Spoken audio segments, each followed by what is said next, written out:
안녕하세요. 책 읽는 헬레네입니다.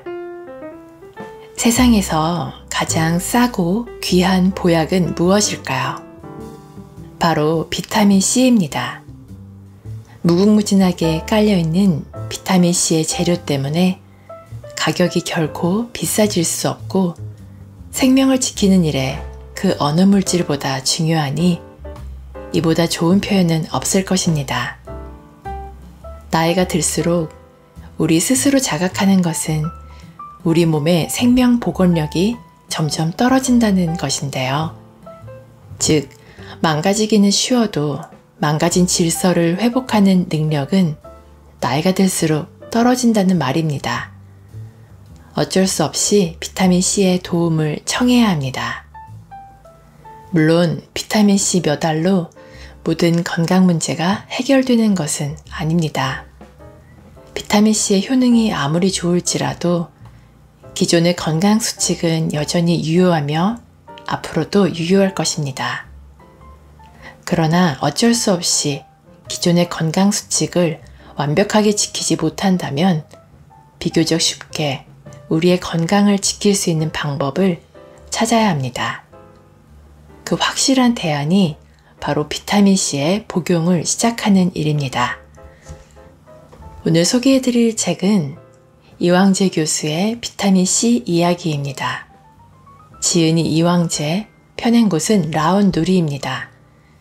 이 책은 비타민C 박사로 잘 알려진 서울의대 이왕재 교수가 전하는 비타민C에 대한 모든 이야기가 담겨 있습니다.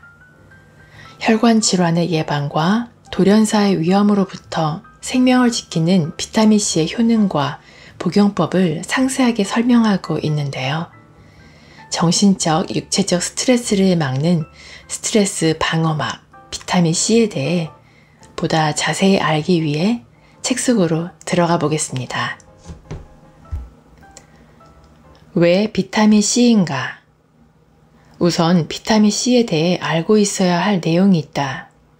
이 물질은 다른 비타민들과 달리 포유류의 경우 거의 대부분 각기 필요한 양의 비타민C를 스스로 생합성할 수 있는데 반해 사람을 포함하는 영장류와 특정 포유류만 스스로 생합성하지 못한다는 사실이다. 달리 말하자면 사람은 외부로부터 섭취하지 않으면 죽을 수밖에 없다는 것이다. 실제 비타민C 발견의 역사를 보면 그 증거는 더욱 뚜렷해진다. 비타민C가 들어있는 신선한 야채를 오랜 기간 섭취할 수 없었던 선원들 다수가 항해 중에 죽었다는 데서 그 발견이 비롯되었다는 사실을 상기해보자. 그러면 쉽게 이해할 수 있다. 또 지적하고 싶은 것은 비타민C는 항산화 작용이 그 중요한 기능이라는 것이다. 아직도 많은 교과서에 이 물질의 기능이 단순히 콜라겐이라는 단백질 합성에 없어서는 안 될 물질이라고 되어 있는데 그것은 비타민C 기능의 극히 일부분에 해당될 뿐이고 고유 기능도 아니다. 왜냐하면 항산화 기능을 나타내는 물질은 어느 물질이라도 콜라겐 합성을 도울 수 있기 때문이다.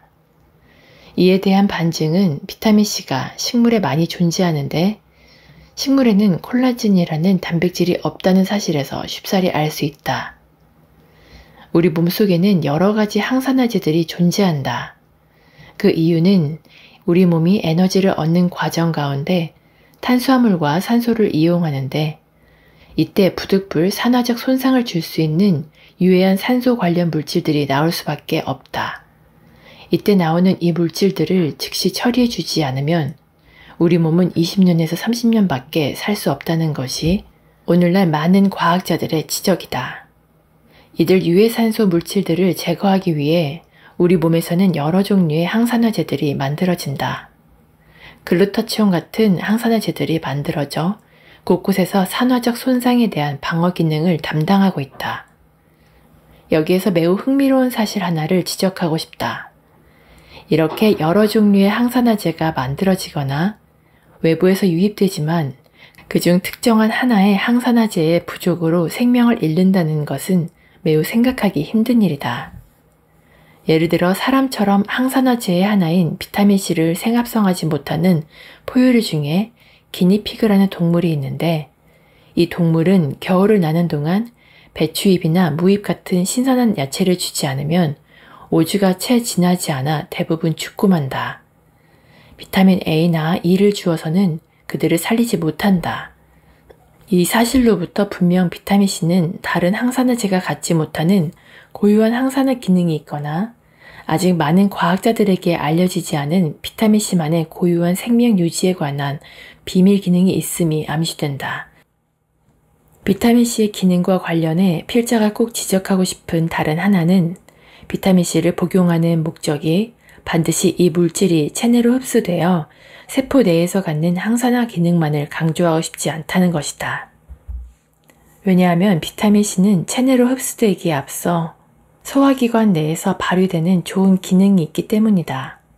우선 현재 많은 의학자들이 주장하는 바 위 속에서 특정 위암의 결정적인 원인이 된다고 생각하는 헬리코박터 파이로리균의 발암작용을 억제하는 것으로 알려져 있고, 음식물에 의해 위 속에 생길 수 있는 잠재적 발암물질의 합성을 억제하기 때문이다.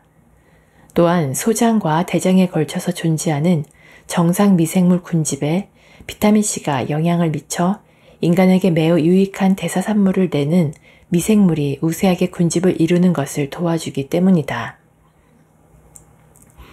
마지막으로 비타민C의 중요성에 대해 필자가 강조하고 싶은 메시지는 비타민C는 우리의 생명과 직결되어 있을 만큼 스트레스와는 불가분의 관계에 있다는 사실이다. 즉, 스트레스는 우리의 생명을 좀먹고 있다는 사실의 반증이다. 우리가 받는 스트레스는 정신적인 것도 있지만 육체적인 것도 매우 많다. 즉, 감기에 걸리면 우리 몸은 국지전이지만 전쟁 상태에 들어가는 것이다. 이때 비타민C가 현저하게 우리 몸에서 소모된다. 감기라는 육체적 스트레스에 대해 저항할 때 비타민C가 중요하게 소모되는 것이다. 뿐만 아니라 담배를 피울 때 혈중의 비타민C가 떨어지는 이유도 흡연이 우리 몸의 육체적 스트레스로 작용하고 있다는 증거다. 긴장을 동반하는 정신적 스트레스에도 혈중 비타민C가 떨어지는 것을 보면 이도 마찬가지로 우리 몸을 죽이고 있다고 보아야 할 것이다. 현대인과 스트레스 역시 불가분의 관계라고 볼 때 비타민C의 복용은 피할 수 없는 현대인의 운명이다. 비타민C, 어떻게 먹는 것이 좋을까? 음식과 함께 복용하라. 아침, 점심, 저녁 2g씩 3번. 나는 비타민C의 여러 가지 효능 중에서도 특히 위암에 대한 항암 효과에 큰 비중을 두고 싶다. 그렇기 때문에 단순히 혈중 농도를 유지시키기 위해 복용한다기보다 위장에 있는 음식물과 최대한 섞이게 해서 그곳에서 생기는 발암물질인 나이트로스 아민의 양을 줄일 수 있는 복용법을 권한다. 말하자면 어떤 음식이든 음식물을 섭취할 때 비타민C를 함께 복용하는 것이 좋다는 얘기다. 결국 아침, 점심, 저녁 등으로 3번에 나누어 복용할 것을 권하는 것인데, 이는 비타민C의 복용 후 흡수되는 양상과 그 후의 혈중 변화를 최대한 고려한 조치인 셈이다. 즉, 식사와 함께 복용한 비타민C는 2-3시간 후에 절정의 혈중 농도를 보이고 대사를 통해 이후 2-3시간 안에 원래의 상태로 되돌아간다. 결국 6시간 간격으로 복용함이 비타민C의 양리작용을 제대로 이해한 결과라고 할 수 있다. 즉, 비타민C를 아침, 점심, 저녁 식사와 함께 복용하는 일은 비타민C의 위암에 대한 항암 효과와 양리작용을 최대로 올려주는 일이니 주저할 일이 아니다. 구체적으로 이야기하자면 하루에 6g을 식사 때마다 2g씩 3번에 나누어 복용하라는 말이 될 것이다. 항상 휴대하고 다녀라. 하루에 3번에 걸쳐 자기 체중에 맞는 용량을 나눠 먹고자 한다면 비타민C를 항상 휴대하고 다녀야 한다. 비타민C의 효능을 체험하느냐 못하느냐는 음식 섭취와 동시에 음식물의 양에 비례해 비타민C를 복용하느냐의 여부에 달려 있다. 아무리 비타민C의 작용 기전에 대해 잘 알고 있어도 실천할 수 없다면 아무런 소용이 없다. 따라서 휴대가 가능한 제품을 선택하는 것도 생활의 지혜에 속한다. 공복에 먹는 것을 피하라. 비타민C의 화학적 명칭인 아스코르빈산, 즉 산인 만큼 공복에 복용하는 것은 속쓰림을 유발할 수 있으므로 피하는 것이 좋다. 심한 경우 위장 출혈도 일으킬 수 있다. 따라서 절대 공복에 복용해서는 안 된다. 일단 음식으로 위장을 어느 정도 채운 후에 복용해야 한다. 한국인의 경우 90% 이상이 위장에 크고 작은 문제가 있는 것으로 알려져 있다. 즉 위염이나 위궤양을 가지고 있다는 말이다. 이 경우 자칫 음식과 함께 복용해도 속쓰림이나 불편함이 나타날 수 있는데 이때는 처음 복용량을 반으로 줄여서 복용하면 대부분의 문제가 사라진다. 그런 후에 어느 정도 적응이 되면 원래의 복용량으로 증량한다. 비타민C야말로 근본적으로 위장의 문제를 해결해주는 약재 중의 하나임을 잊어서는 안 될 것이다. 경제적인 측면을 고려하라. 많은 양의 비타민C를 복용하고자 한다면 경제적인 측면도 고려하지 않을 수 없다. 게다가 온 식구가 다 먹어야 하니 만만하지가 않다. 한 가지 다행스러운 점은 비타민C가 특허물질이 아니기 때문에 그 가격이 비싸질 수 없다는 것이다. 예를 들어 현재 우리나라 시중에 팔리고 있는 제품들의 가격을 대략 살펴보면 1g짜리 한 알에 60에서 70원 정도라고 보면 될 것이다. 좀 더 실생활에 이해가 쉽게 설명해보자. 하루에 5,000원짜리 담배 한 갑씩 피우는 아빠가 담배를 끊으면 6에서 7 식구가 하루에 6g씩 복용할 수 있고 흡연량을 절반으로 줄여도 3에서 4 식구의 비타민 비용이 나오니 얼마나 싼가를 알 수 있다. 정제를 기준으로 이야기했는데 가루 제품의 경우 더욱 가격은 내려간다. 가루 제품은 효능에 비해 가격이 싸다는 장점이 있지만 휴대와 복용이 불편하다는 단점이 있고 알약은 다소 비싸지만 휴대와 복용이 간편하다는 장점이 있다. 로즈힙이 섞인 것은 피하라. 흔히 한국 사람들은 미제를 좋아한다. 그래서 미국에 가 있는 자녀들에게 비타민C를 사서 보내라고 하고 한껏 자랑한다. 그런데 미국산 비타민C 제품의 거의 대부분에 로즈힙이라는 물질이 섞여 있다. 이것이 섞인 비타민C를 복용하는 것은 바람직하지 않다. 왜냐하면 음식과 함께 들어간 비타민C가 위 속에서 즉시 녹아 음식물에서 생기는 발암물질의 생성을 억제해야 하는데 로즈힙이 들어있는 제품은 한꺼번에 잘 녹지 않는다.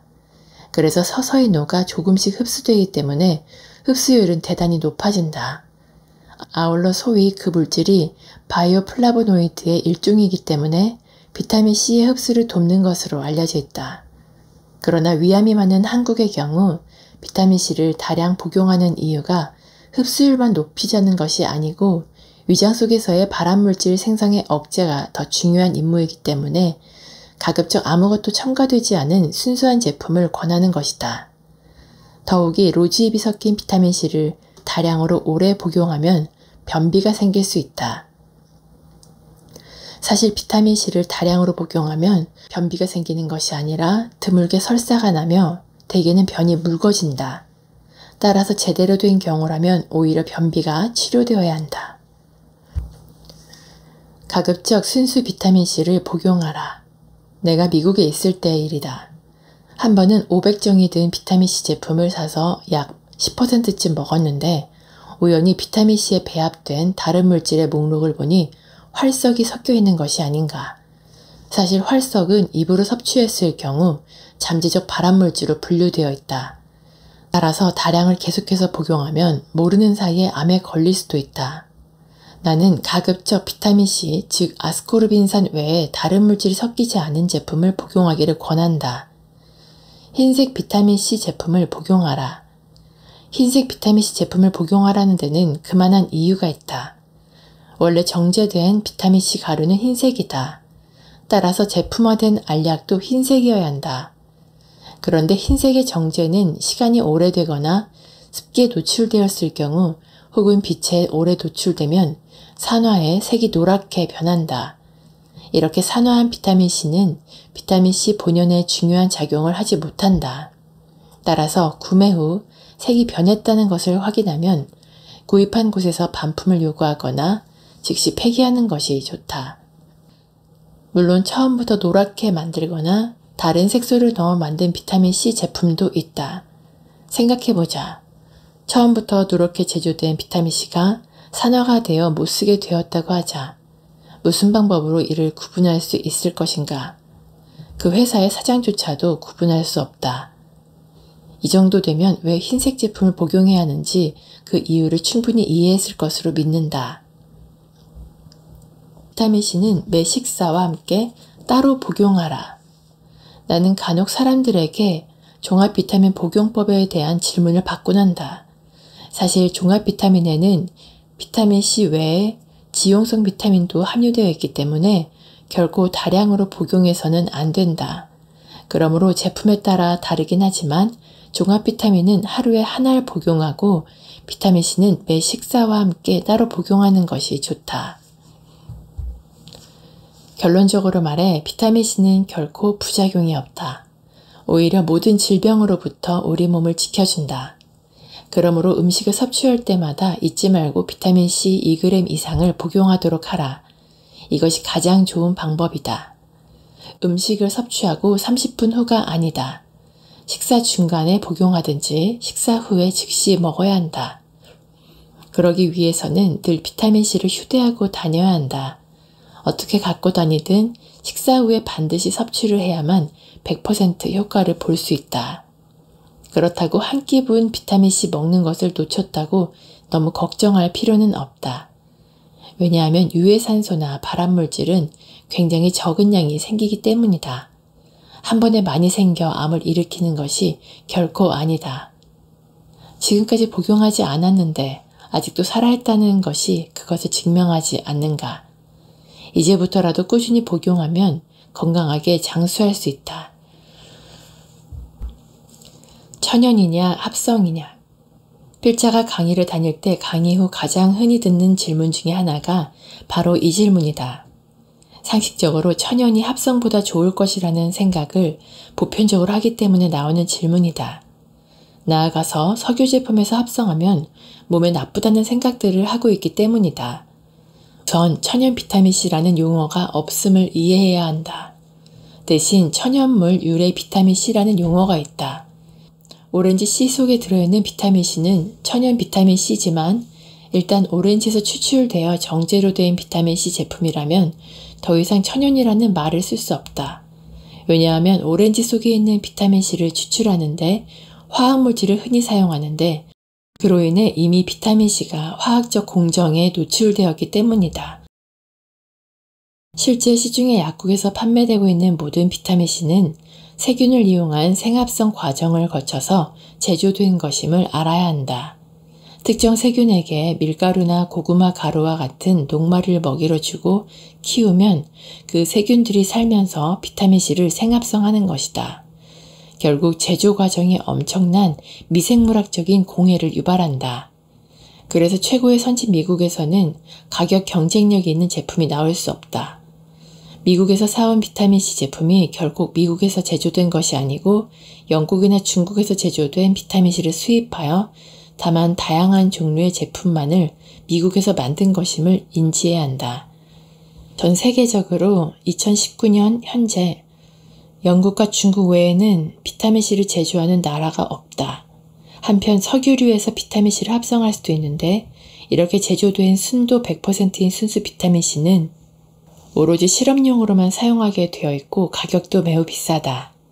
참고로 우리가 복용하는 비타민C는 앞에서도 설명한 바와 같이 미생물을 이용한 생합성한 제품이고 그 순도도 95%에서 96%에 머물 뿐이다. 비타민C 어떻게 먹는 것이 좋을까? 2. 순서가 바뀌었다고 생각할지도 모르지만 이제는 우리가 일상적인 식생활을 통해 자연스럽게 비타민C를 복용하는 방법을 검토해 보기로 하자. 한국인의 경우에는 조사된 자료가 없지만 식생활 습관으로 볼 때 결코 많은 양의 비타민C를 음식을 통해서 섭취하고 있다고 보지 않는다. 비타민C는 열에 약하고 산화되기 때문에 삶고 굽고 익히는 한국식 음식을 통해서는 하루에 자연 비타민C를 1g도 섭취하기 어려울 것이다. 그렇다면 우리가 일상적으로 접할 수 있는 음식 재료 중에서 비타민C의 함유량이 높은 것을 찾아 그것을 섭취하려 노력하는 것이 바람직한 식습관이라고 할 수 있다. 녹차는 단위 중량당 비타민C 함량이 가장 높다. 녹차 속에 항암물질이 있다고 하는 것은 이처럼 함량이 높은 비타민C의 효능과 무관하지 않을 것이다. 실제로 녹차를 즐겨 마시는 일본인 중에는 장수하는 사람들이 꽤 많다. 그럼에도 우리가 마시는 녹차의 무게가 아주 가볍기 때문에 귤보다 좋은 비타민C 공급원이라고 생각하는 사람은 드물다. 고추의 경우에는 이뿐만 아니라 고추 자체에도 비교적 많은 비타민C가 함유되어 있으므로 기호식품으로 적극 권하고 싶다. 한국인의 식단에서 빠지지 않는 김치는 실제 비타민C 함량도 많지 않지만 일단 김치가 익을 때쯤이면 대부분의 비타민C가 산화해 그 효능을 잃기 때문에 김치를 통한 비타민C의 섭취는 거의 기대하기 어렵다. 또한 우리가 즐겨 먹는 과일 중 하나인 사과도 비타민C의 함량에서는 다른 과일에 비해 뒤떨어지는 것으로 나타났다. 비타민C 섭취를 위해 추천할 만한 과일은 1년 내내 먹을 수 있는 귤과 가을 그리고 겨울에 먹을 수 있는 감이다. 봄에 먹을 수 있는 딸기 또한 빼놓을 수 없고 이제는 1년 내내 먹을 수 있는 고추를 반찬으로 추천하고 싶다. 그렇다면 오렌지 주스 등의 음료에는 비타민C가 얼마나 함유되어 있을까? 비타민C가 다른 물질의 산화 방지를 위해 스스로 산화하면, 즉 산화하기 쉬운 물질로 산화하면 비타민C로서의 효능을 잃게 된다.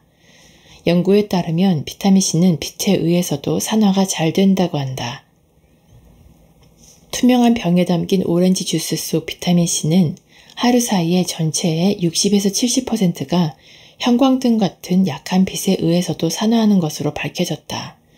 따라서 투명한 병에 들어있는 오렌지 주스의 경우는 그 속의 비타민C의 함량이 거의 제로에 가깝다고 보아야 한다. 유통 과정상 공장에서 가정까지 배달되는 시간이 하루는 넘을 것이기 때문이다. 따라서 음료를 통해 비타민C를 섭취하고자 한다면 종이팩 혹은 캔으로 되어 있는 제품을 섭취하는 것이 좋다. 충분한 양 복용 시 부작용은 없을까? 비타민C는 정말 부작용이 적은 약재다. 일부의 개어부들이나 복용자들이 속쓰림, 설사 등의 소화기계 부작용을 이야기하지만 속쓰림의 경우 식사와 함께 혹은 직후에 복용하면 거의 대부분의 경우 문제가 되지 않는다. 정말 간혹 어떤 분은 식사와 함께 복용해도 속쓰림에 문제가 있다는 경우가 있는데 이때는 처음 복용을 2g으로 하지 말고 그 절반 혹은 4분의 1로 시작하여 1주 혹은 한 달의 경과 기간 후에 서서히 증량을 하면 거의 속쓰림의 문제가 해결된다. 설사의 문제도 정확히 마찬가지로 아주 초기의 문제인데 심한 경우 양을 줄여서 시작하고 시간 경과에 따라 서서히 증량하면 설사의 문제도 결코 지속되지 않는 아주 일시적인 문제로 끝난다. 유일하게 비타민C 복용의 부작용을 이야기하자면 요로결석을 이야기할 수 있다. 다만 여기서 많은 분들이 담석과 요로결석을 혼동하기에 잠시 언급하자면 담석은 간에서 담즙이 만들어져 담낭으로 가서 고여있다가 십이지장으로 분비될 때 이 담도에 생기는 도를 의미하는 것으로 요로결석과는 전혀 다르며 비타민C 복용과 아무 상관이 없음을 밝힌다. 요로결석의 경우 거의 대부분 사람에게서 문제가 되지 않지만 이미 요로결석으로 고생해본 사람은 문제가 될 수 있다는 근거가 다소 있을 뿐이다. 요로결석에 대한 이야기를 하려면 콩팥의 구조에 대한 약간의 지식이 필요할 것 같다. 사구체를 통과한 혈액 여과물의 배설 과정은 다소 복잡하다. 여기서는 그 과정을 간략히 정리해 보겠다. 사구체를 통과한 여과물은 콩팥 세관들을 거쳐 집합관에 모이며 이 집합관들이 모여 콩팥 유두를 이룬다. 콩팥 유두는 작은 콩팥 술잔을 이루고 이것은 큰 콩팥 술잔을 이루어 마침내 콩팥 깔때기를 이룬다. 콩팥 깔때기가 요관으로 이행하면서 콩팥을 떠나며 25cm쯤 하행하면 방광에 연결된다. 이후 방광의 반대편 끝에서 요도라는 최종 배출로가 열리게 되어 결국 소변이 밖으로 배출되는 것이다. 요로결석이라는 말은 요로에 돌이 생긴다는 말이지만 이러한 배설 과정을 생각해보면 돌은 신장이나 요관, 방광, 요도 등 어디에든 생길 수 있다. 그렇기 때문에 요로결석은 그 발생 장소에 따라 신장결석, 요관결석, 방광결석, 요도결석 등으로 불리기도 한다. 지금까지의 조사에 따르면 요로결석은 왕성한 활동량을 보이는 20에서 40대 연령층에서 가장 많이 발생하며 남성이 여성보다 2배 정도 많이 발생하는 것으로 알려져 있다. 그 발생에는 계절적, 유전적, 지역적 요인이 관여하며 식이, 수분 섭취, 직업 등과도 관련이 있다. 요로결석의 유병률은 서구 산업사회의 경우 전체 인구의 1에서 5%로 일생을 통해 요로결석에 이완될 확률은 백인 남성이 20%, 여성이 5에서 10%로 추정되고 있다. 우리나라 통계에서도 요로결석 환자는 비뇨기과 입원 환자 중 가장 많은 비율인 25%를 차지하는 것으로 알려져 있다. 그러나 병원을 방문하지 않은 무증상인 경우나 저절로 배출된 경우를 고려하면 실제 환자 수는 더 많을 것으로 생각된다. 요로결석의 종류는 크게 칼슘석과 비칼슘석으로 나눌 수 있다. 주요 구성 성분은 칼슘 수산염 및 인산염이 대부분이며 요산, 인산 마그네슘, 암모늄염, 시스틴 등의 순이고 그 밖에 산틴과 기질이 있다. 요로결석이 생기는 이유는 매우 다양하다. 대표적으로 감염, 소변의 정체, 요로의 해부학적 이상, 칼슘과 관련한 대사성 질환, 탈수 등이 있으며 유전적 요인이 있을 경우에는 그렇지 않은 경우보다 4배 이상 발병 가능성이 큰 것으로 알려져 있다. 어떤 사람은 비타민C의 대사산물 중 일부가 수산이기 때문에 비타민 요로결석의 발병 가능성을 높일 수 있다는 주장을 하기도 한다. 그러나 몇 해 전에 샌프란시스코 의료원에서 35,000명의 내원객을 대상으로 3년간 관찰한 내용에 따르면 그 가능성은 매우 작다. 병원 내원객을 2그룹으로 나눠 한 그룹에게는 그램 단위의 비타민C를 복용하도록 하고 다른 그룹은 권하지 않았는데 비타민C를 복용한 그룹은 그렇지 않은 그룹에 비해 요로결석의 발병률이 증가하지 않았던 것이다. 그러나 필자의 지난 30년간의 관찰에 의하면 기왕의 요로결석 병력이 있는 사람의 경우 충분한 양의 비타민C 복용이 요로결석 재발의 빈도를 높이는 것으로 보인다. 뒤집어 이야기하면 이제까지 한 번도 요로결석으로 고생한 적이 없는 사람은 전혀 문제가 되지 않는다는 사실이다. 요로결석은 소변 배설 과정 중 어느 부위에서인가 돌이 만들어지는 것이므로 그 증상은 부위에 따라 차이가 있지만 대체로 견딜 수 없는 통증이 수반된다. 만약 비타민C를 복용하고 있다면 평소에 수분을 충분히 섭취함으로써 요로결석 형성의 실질적 원인인 탈수를 예방하는 것이 좋다. 충분한 수분 섭취는 결석을 예방할 뿐만 아니라 평소의 건강에도 커다란 도움이 된다. 저는 하루도 빠지지 않고 비타민C를 복용해 왔는데요. 평상시에는 특별한 효능을 느끼지 못하지만 필요하거나 아플 때 비타민C를 고용량으로 먹으면 즉각적으로 효과가 나타나는 경험을 여러 차례 했습니다. 평소 건강관리를 잘 하더라도 스트레스를 받거나 예상하지 못한 병에 걸리는 경우가 있으실 텐데요. 그때마다 비타민C가 특효약이 되시기를 바랍니다. 기회가 되신다면 책을 직접 읽어보시고 더 자세한 건강법을 숙지하셔서 더욱 활기찬 생활을 하시기를 추천드립니다. 오늘도 끝까지 저와 함께 해주셔서 감사드리고요. 구독과 좋아요, 댓글, 알람 설정은 제게 큰 힘이 됩니다. 즐거운 하루 보내시고 다음에 또 만나요.